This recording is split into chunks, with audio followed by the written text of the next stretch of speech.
அறிவலை நேயர்கள் அனைவருக்கும் வணக்கம். இன்று உங்களுக்காக பேச எடுத்துக்கொண்ட தலைப்பு அண்டை நாடு. வரலாற்று நிகழ்வுகளின் வரிசையில் இன்று நாங்கள் அண்டை நாடுகளின் பக்கத்து நாட்டு உறவுகளை பற்றி கூறுகிறோம். ஒரு மோசமான அண்டை நாடு ஒரு துரதிர்ஷ்டம். அதுவே ஒரு நல்ல நாடாக அமையுமானால் அதை விட அதிர்ஷ்டம் வேறு இல்லை. ஆமாங்க, நாடு மட்டும் இல்லை, வீடு அப்படித்தாங்க. இந்தியாவின் முதல் பிரதமர் நேரு கூறியது போல, நாம் ஒருவரை முற்றிலும் சார்ந்தோ அல்லது தனித்தோ இருக்க முடியாது. ஆனால் இவ்வுலகில் ஒருவருக்கு ஒருவர் சார்ந்து வாழ்கிறோம். ஆமாம் சுபா, இந்தியா அதிக மக்கள் தொகை கொண்ட நாடாக இருந்தாலும் ஏராளமான அண்டை நாடுகளுடன் எல்லையை கொண்டிருப்பதால் நட்புறவு மற்றும் நல்ல உறவு அவசியமாகிறது. நல்ல உறவை பொறுத்தவரையில் இந்தியா ஒரு நல்ல நிலையை கொண்டுள்ளது. பாகிஸ்தான், ஆப்கானிஸ்தான், சீனா, நேபாள், பூட்டான், பங்களாதேஷ், மியான்மர், இலங்கை, மாலத்தீவு போன்ற அண்டை நாடுகளுடன் வரலாற்று ரீதியாகவும் சமய, பொருளாதார, இன மற்றும் மொழியின் அடிப்படையில் நல்லுறவை கொண்டுள்ளது. மற்ற நாடுகளின் உறவை பற்றி கூறு சுபா. கூறுகிறேன். சீனாவும் ரஷ்யாவும் அதிக எண்ணிக்கையிலான அண்டை நாடுகளுடன் தனது எல்லையை பகிர்ந்து கொள்கிறது. சிந்துவெளி நாகரிகம் காலம் முதல் இந்தியாவும் ஆப்கானிஸ்தானும் மிக ஆழமான நட்புறவை கொண்டிருந்தன. கனிஷ்கருடைய ஆட்சியின் போது ஏராளமான இந்திய சமய பரப்பு குழுக்கள் அண்டை நாடுகளுக்கு தங்கள் மதத்தை பரப்ப சென்றனர். இந்திய விடுதலை போராட்ட இயக்கத்தின் முக்கிய தலைவராக பாகிஸ்தானை சேர்ந்த கான் அப்துல் கபர் கான் திகழ்ந்தார். அது மட்டுமில்லாமல் கங்கை நீரை பகிர்ந்து கொள்ள 1977 பராக்கா ஒப்பந்தம் ஏற்படுத்தி கொண்டனர்.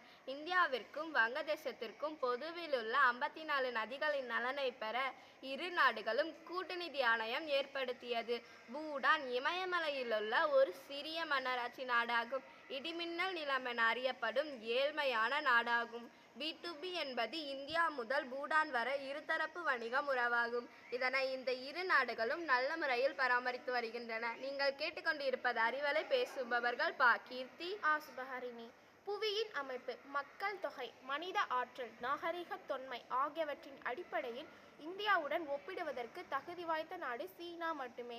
இந்தியா மற்றும் சீனா கல்வி பரிமாற்ற திட்டத்தின்படி இரு நாடுகளும் ஏற்றுக்கொண்ட கல்வி நிறுவனங்களுள் உயர்கல்வி பயில தலா 25 மாணவர்களுக்கு கல்வி உதவித்தொகை ஆண்டுதோறும் அளித்து வருகிறது.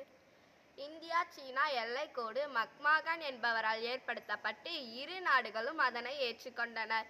1947ஆம் ஆண்டு இந்தியா பாகிஸ்தான் பிரிவினைக்கு பின்னால் பல்வேறு முக்கிய விஷயத்தில் இரு நாடுகளும் வேறுபாடு காரணமாக நல்ல உறவு இல்லை. ஆனால் இந்தியா உறவுகளை மேம்படுத்தவும் நிலைநிறுத்தவும் தீவிர முயற்சி செய்து வருகின்றன. இந்தியா தகுதியுள்ள இலங்கை மாணவர்களுக்கு கல்வி உதவித்தொகை ஆண்டுதோறும் அளித்து வருகிறது. இந்தியாவின் நாளந்த பல்கலைக்கழக திட்டத்தில் இலங்கையும் ஒரு பங்குதாரர் ஆகும். அசோகர் புத்த மதத்தை பரப்புவதற்காக அவரது மகன் மகேந்திரனையும் மகள் சங்கமித்திரையும் இலங்கைக்கு அனுப்பினார். சோழ அரசர்களான முதலாம் ராஜராஜன் மற்றும் முதலாம் ராஜேந்திரன் ஆகியோர் இலங்கையின் வடபகுதியை ஆட்சி செய்தனர். இந்தியாவின் நாளந்த பல்கலைக்கழக திட்டத்தில் இலங்கையும் ஒரு பங்குதாரர் ஆகும். அசோகர் புத்த மதத்தை பரப்புவதற்காக அவரது மகன் மகேந்திரனையும் மகள் சங்கமித்திரையும் இலங்கைக்கு அனுப்பினார். சோழ அரசர்களான முதலாம் ராஜராஜன் மற்றும் முதலாம் ராஜேந்திரன் ஆகியோர் இலங்கையின் வடபகுதியை ஆட்சி செய்தனர். அமெரிக்காவும் இந்தியாவும் இராணுவ கூட்டு ஒப்பந்தத்தை ஏற்படுத்தி கொண்டனர். பிரான்ஸ் நாட்டின் விண்வெளி ஏவுதளங்கள் இந்தியாவின் இஸ்ரோ அமைப்பினால் அமைக்கப்பட்டுள்ளன. இந்தியாவும் ஆஸ்திரேலியாவும் பல ஆண்டுகளாக திட்டங்களை செயல்படுத்தி வருகின்றன. ஜப்பான் நாட்டின் ஷிங்கன்சென் முறையில் இந்தியாவில் அறிமுகப்படுத்த முடிவு செய்தது.